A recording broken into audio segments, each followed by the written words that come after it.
What is going on, everybody? BobbyFi and Eric Sheetshaber. We're going to be talking through the Players Championship.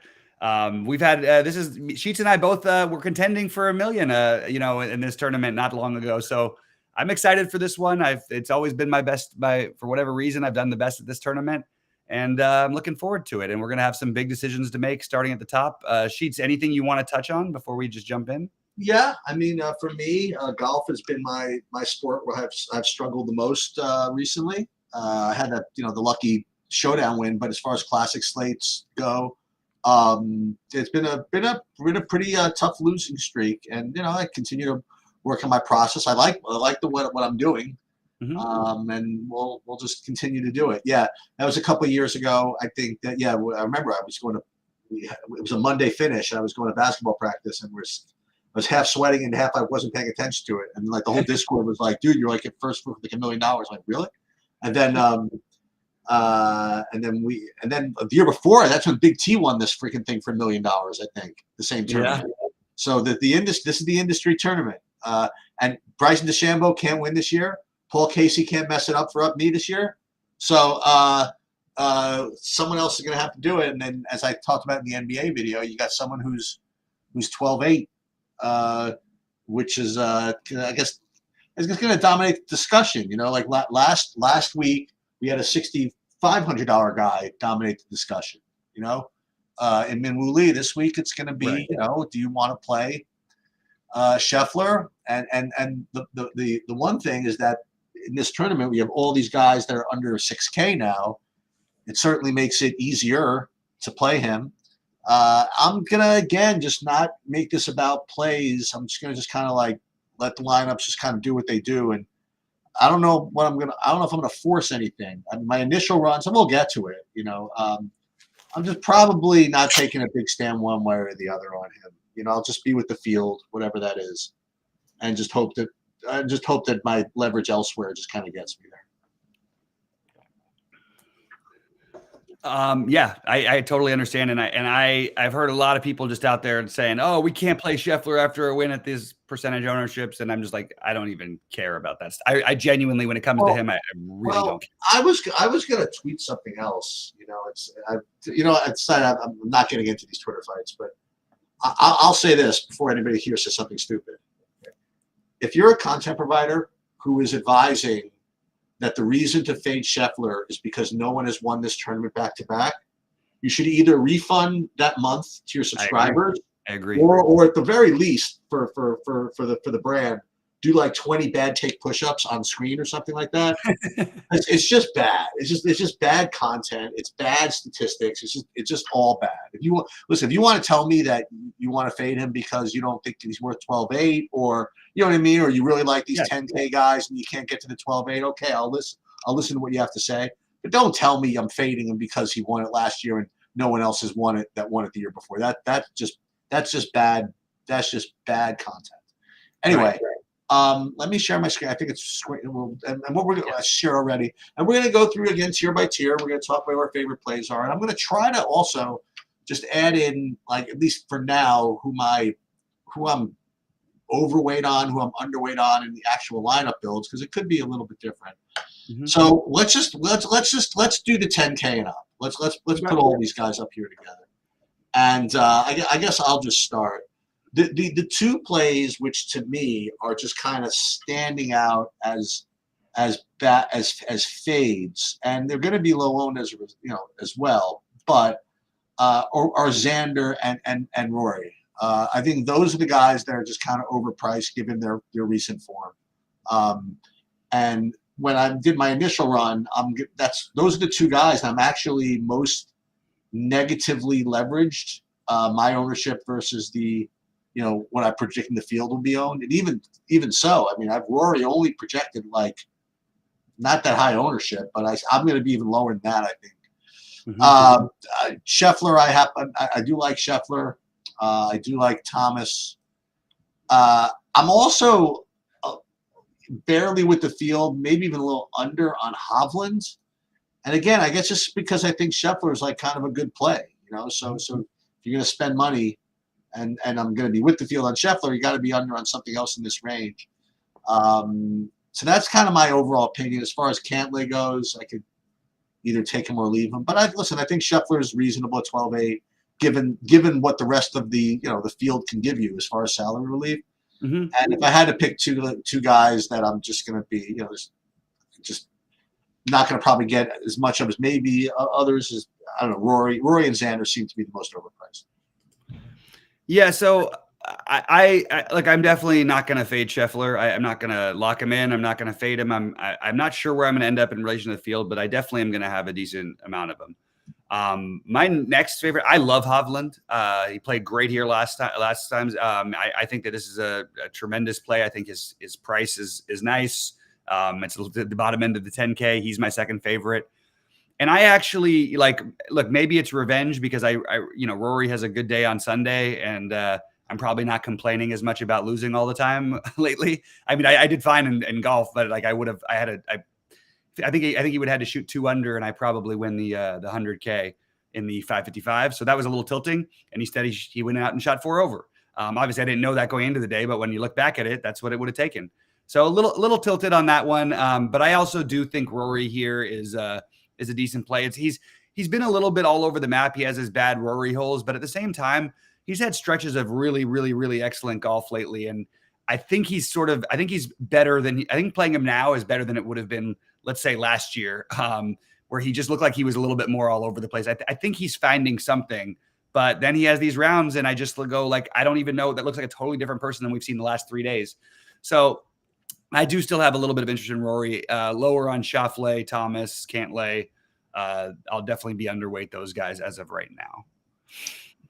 All right, 9Ks. 9Ks. I'm mostly like sort of with the field, if not, maybe a little under. But I do have, I guess, my favorites in here. I actually am getting the most of Aberg and Burns. Now Burns had just 2 really, really terrible blow up holes on Sunday, which cost him. But aside from that, he was doing pretty well. So I like those 2 guys probably the best. I'm curious to see how interested you are. I don't want to use the word chase in the wrong way, but I'll add just a couple of tidbits to you. If I'm not mistaken, like Will Zalatoris, like 3 weeks ago was like 7,900, and then last week he was like 8,900, and this week he's like 9,900, and the field's probably all too cheap. Yeah, I get it. I'm currently, unfortunately, getting priced out of the Zalatoris business right now, and it's scary because he is playing really, really well.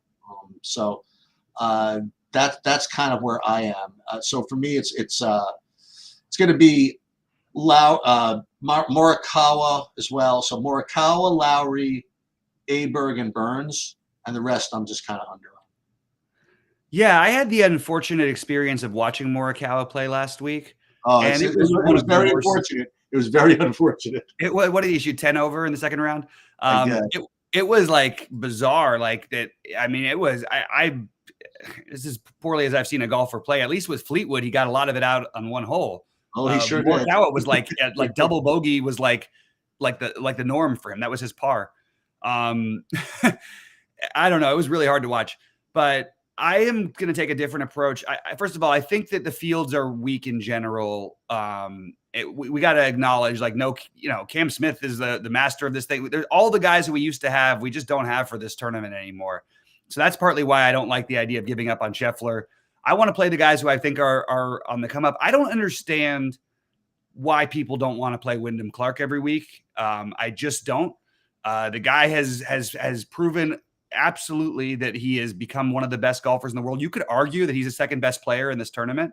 I think it's actually a pretty good argument. And you could argue that Will Zalatoris is second or third as well. I think those are you could argue that those are the 3 best players along with Scheffler, those 2 guys. So I love Zalatoris. I love Wyndham. I understand people are going to take whatever data sample they're taking from history of Wyndham. Don't. Since he got this sports psychologist, for those of you who have watched season 2 of what is it? Why can't I think of the name of the show? It's not the golf show on Netflix. Yeah, I don't know. I don't watch it. I think it's awesome, and he started his sports psychologist stuff, and he has been just tearing up the world ever since. And he is I think one of the best golfers in the world at this point. I also like Homa. Not always playing him here, but like this spot, I actually do like him. And then I have a little bit of interest in Spieth and Shane Lowry, who's been on fire, just having bad Sundays. So I think I'll have like exposure to this range outside of the Morikawa. I love Oberg in general, but I'm probably going to be lower than that. My main guys are going to be Zalatoris and Wyndham, but I'm probably going to have sprinkles of the other guys in this range as well. And I do think Shane Lowry. I just think like, look, he's been awesome the last couple of weeks. I'm going to take that he's been great, and 9,100 is a little more than we've been paying for him, but I'm still kind of in there. So Zalatoris, Clark, Homa, and Lowry is my favorites in this range. Don't mind the idea of Young and Burns at all, but again, don't want to name everybody. Kind of did though. All right, let's talk about the 8Ks because I really did mention just about everybody there. Yeah, so there's going to be some chalk, I think, coming out of this 8K range. Not exactly sure where it's going, but I think people are going to be playing Connors. I think people are going to be playing Benyon. And I guess both those things make sense. Henley as well. I think people could play. I mean, he keeps the ball in the fairway usually. I thought about what to do with Fleetwood. I currently have, my third highest leverage is on Fleetwood, and listen, obviously he had one hole which cost him the whole tournament pretty much. And then once you have the one hole, then the rest of everything just kind of falls apart. Yeah. I don't think that it's going to be as sneaky as I think it's going to be. I think people are going to play him. Yeah. So that's another bit that I'm not going to be. Can't get tilted if I play him thinking he's going to be like 8-9%. He ends up 14, 15. Thought about trying to force in Fitzpatrick. I couldn't quite do it. I try to force with Minwoo Lee as I have like a weird contrarian play with going up. So I am just going to probably just stick with what I said and just stay leveraged on Fleetwood. Connors feels and Siwoo Kim, those guys feel like chalky, wimpy plays. They really do. But right now, that's just where I am. So Fleetwood, Connors, and Siwoo Kim. Yeah, I'm less interested in this range in general. Fleetwood's my number one. No surprise there. I know I don't care that he had a bad week last week. It means absolutely nothing to me. I do like Henley. Obviously, he's been not only in good form, but he just plays well at these Florida courses all the time. I like the fact is that 3 weeks ago they played this tournament. Matt Fitzpatrick is probably the highest owned player in this range, and no one will play him now because he's looked pretty bad. I'm still willing to give him a shot here. So those would be my main ones, and then Tom Kim and Minwoo Lee. Less interest, but not less than the field, less than the other guys I mentioned. But I'll probably be overweight those guys as well. All right, 70. So wait, no, 7. Yeah, can we do the 75 to 8 because it's a big. So this is really, really weird. Okay, so I'm just gonna tell it like it is. In the 7,500 to 7,900 range, I am over the field on exactly 0 golfers. Well, there's no. How do you? That means you have 0 because nobody's got any ownership. I guess not. I guess not. I thought that people might end up playing Harmon or Bradley or something like that, or Hoagie. But yeah, I'm not really getting to much anything in this range. Yeah. This is yeah, it's going to be so low owned. It makes me want to do something. I don't know what that thing is. Right. And I think that Chris Kirk would be probably the guy I would look to. Maybe JT Poston, but he's looked kind of nasty lately. I don't mind Brian Harmon, but everybody is just don't mind. Nobody who's anywhere near a priority for me in this range. Yeah, this is what's happening with the Scheffler. You know what I mean? Like you're going to get to these low 7s and these 6s. That's just what it's going to be. So to that point, I go into the 7K and up. I have a lot of Cameron Davis. That would be, how much do I have of him right now? What is a lot? That's a good question. Maybe not that much, like 20%. Sorry. But I do have him as like my top play of the 7K and up in general. And boy, I really do wish I liked more, because all these guys look reasonable. Like Grillo, like I might even play Grillo at the end of the day. I mean, he's been scrappy. He's been scrappy. You want to go back and play? You want to go back and play Jake Knapp coming off of that 85 or whatever he had. But maybe it's a little much to ask of him. But I'm Fowler, not really. I mean, I'm kind of off of this range too, except for the Cam Davis. Yeah. So one thing I wanted to mention just about like in general, like, look, I do think Oberg is a better player than Højgaard is. And he's also, you know, Højgaard's had some struggles recently. They're not that, like, this is, these guys are like, were considered like the same, like not long ago, you know what I mean? And one is 9,300 and going to have ownership. The other one's 7,100 and not going to have ownership. I'm interested in maybe taking that shot on Højgaard. The other ones I've got here, I like Grillo a little bit, which scares the hell out of me because it literally never. I do everyone else who plays him a favor by just not playing him sometimes, because every time I don't, it seems to be I just get him wrong. And he always seems to just miss me by like one. I always misses the cut on the line when I play him next week. He leads after 2 rounds. It's the same thing. I'll go back to EVR, just trusting that he's playing good golf right now. And it's a reasonable, you know, it's a cheap price. EVR I think is kind of interesting, but I like the Højgaard thing.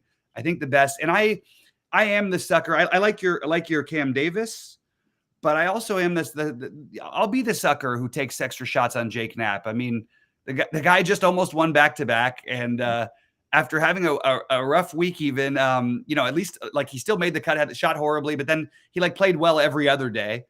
Probably not the ideal situation for him, but I'm going to probably be over the 1% or 2% of the field. I'll tell you that. So that's pretty much what I got. But Højgaard, Grillo, EVR, Davis, those would be my main guys that I'll use in that range. So I've seen this. So if you go into the 6K range, I mean, I've seen this. I've just seen this too often since I've been doing these sheets, since I've been doing these things. And whenever I have a guy who just, no matter what I do, just ends up like the top of my value list and jammed in or whatever, and he looks like he's going to be 10% owned or whatever it is, he just always ends up 20. He just does. And I wait all week for him to be steamed, and it never does. And then he just ends up 20% owned. So I'm just, because again, I look at the same models everybody else does, and so I'll just throw it out there. Like my top overall play, like value wise, is like not even close. It's Aaron Rye, and listen, I'm not finally seeing like Saberson getting up to 14 on him, which makes a little more sense than what I was having him before. I still have him at only 12, but in big buy-ins, I'm sure he's going to get played pretty hard. Especially if you want to play Scheffler. You know, you have a good value play. And then at 6,400, I mean, it's going to make a lot of sense. So that we'll watch the ownership on that. The other guy that looks really good in this range for me is Pavon at 6,700. And then, you know, you want to go back to the Eckroat, you could try that. Lucas Glover, you could try that.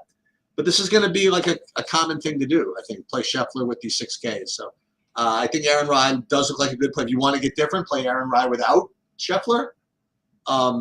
Try that. He does look like a really strong player. Yep. I think it's a little weird that it's just so much attention to Rye. Like it seems a little odd. I mean, I guess it's cheap, but like I don't know, it's a little odd. I've got some other guys. I like the ones I'm with. I do think I had Rye as interesting, and I had Pavone as interesting as well. I have about far and away my favorite play from this range, and again at no ownership. I love Billy Horschel. I nailed that play, by the way, the other day. What did he end up with? I think he ended up right near near enough to the top for a guy who was unowned and has been super cheap. Always plays well in Florida. I'm in on Billy Horschel as my highest owned player in this range. I am probably going to have more. You know, I'm a vengeful person, so I'll definitely have some Kitayama because He was my big miss. That's quite a bit of revenge too.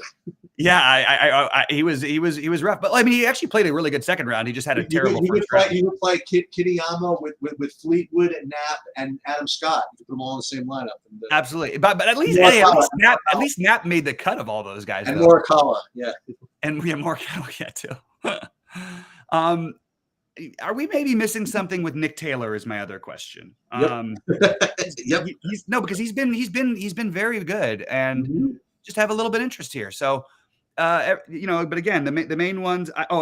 Main ones for me are going to be Horschel #1, Gim, Pavon, and Rye, and then I'll probably just have sprinkles of the other guys. But gonna throw out Sepp Straka as one last name. Just again, sprinkles. These are. I like to get overweight these really low owned cheap guys because it's golf. Yeah. and we'll get into a few more when we get down into the 5Ks. You got anything good? I got two guys for you. Okay. In the under 6. And that would be going down to both at 5,500. Grayson Sigg and Carson Young. In a weird way, I don't think I need to play them. But those are my top 2 in the range though. I had Carson Young already circled, so he gets a little bonus check for me. I like Taylor more. I'm stubborn about this guy for some reason. I think he's more talented, and it's a 5,900 price tag. He's one that I thought made some sense. I also, again, a guy who was in my 555 at 0.7% ownership in a 60-person field, and was in that. I think he was in like 6th place going into the weekend. CT Pan, have a little bit of interest there. And again, I'm going to always name more of these guys because that's just the way that I'm going to end up playing. Even if I end up leaving money on the table, I do think that, getting these, just because they're going to be so low owned, getting some exposure is, I'm always a little bit interested in it. I wanted to, I thought you were going to say Matt Kuchar just because it's 5,400, but he's just been so bad. I guess we just give up on him. But I don't know. It felt weird to see him that crazy cheap. The other one, I mean, when we could talk about who's maybe under 6K to make the cut, I think he's certainly sure. I think Kuchar's certainly a good candidate for that. Yeah, and I think that's a guy who I'm definitely considering with that. The other one, I think Joel Dahmen is about to turn things around. I think he's taking golf a lot more seriously than he has. He's 5,100, and I'll definitely have a little bit of exposure to that. And that was pretty much it for the ones I had. But again, I'm gonna run some optimals later and see what Sabersim does, and I will post all of my exposures as I always do. And that's one bit of exposures that might have been helping you guys lately, because my NBA ones sure haven't been these days. Although actually the exposures haven't been bad. It's probably been more of a construction issue than anything else, to be honest. So what do we do? I'm going to play Fleetwood, Morikawa, Scott, Knapp, and Kitayama, and then. How can they lose? 10-5 left, and we can fill in with Cantlay, who nobody wants to play. Beautiful, right? There you go. Yeah, actually, Cantlay was terrible last week, also. Yeah, exactly. There it is. The revenge tour. The revenge tour. All right. All right, Sheets. Let's play the game. I got it right last week. I was the bold guy who picked Scheffler to win. You got it right. We had some other good ones, but it wasn't. It was. You picked first, so you got the Scheffler. Are you going to do it again? Well, you get to pick first this time. Okay. Because I really I'm going to go out and say Victor Hovland. All right, I'm going to go Scheffler. Yeah, I gave you Scheffler, so I can't complain if I say, well, of course you picked Scheffler because I gave you to you. All right. Who you got under 10K to make top 5? For me, that's going to be Zalatoris. I'm going to go with Sam Burns. All right, Burns. And I'm going to put a little note to myself that I want to get a little. I just feel like Sam Burns and Cam Young are such similar guys to me that I just always have them sort of in the same sort of range. All right, so under 9K, I'm going to go Fleetwood. I like that. Boy, it's so hard to see him actually getting top 10. But I have nothing else to do, so I will guess. I will go Henley, I suppose. Oh, you can get top 10. He just did it. All right, under 8K, let's go top 20. Under 8K to go top 20. This is an interestingly, it's interesting because when I think about it, it actually is harder than I thought it was. I have some guys I like, but not. I wanted to take a really bold stance, and you know what? I think I'm going. This is so stupid. I just don't need to do what I want to do. All right, I'm gonna say Adam Scott bounces back. And No, you know what? Let me go with what I actually want to do. I'm going to take a guy in the next range down. I'm going to take Billy Horschel. And I will go with Cam Davis. You're going to go with Cam Davis. So we're both at the bottom of that 7K range. Or I'm in the 6K range. You're at the bottom of under 7K to make the cut. Give me two. One from the 6K range and one from the 5K. All right, I'm going to go Doug Gim, and I'm going to go with Taylor Moore. I'm going to go with Aaron Rye, and then just to piggyback off of what you said earlier, just to make the cut, I will go with Matt Kuchar. Okay. All right. So there you have it. And we need the 9K guy. Yeah. Over 9K to miss the cut. I think there's some good options here. I think there are too. Ooh, I am going to go. Well, this could be cheating because he always has this type of variance, but I'll go with Hideki's back issues. Yeah, that makes the most sense. I think that's who I was probably going to say as well. Although he's playing really well right now. He doesn't do anything wrong right now. Yep. Yeah. I'm going to go out and say that I think it's going to be a name I think they're going to see somebody who really like no one would pick. So I'm going to go out and say he's been great lately. He looks like a totally different golfer. I'm going to say we get the really bad round out of Justin Thomas. Ooh, there you go.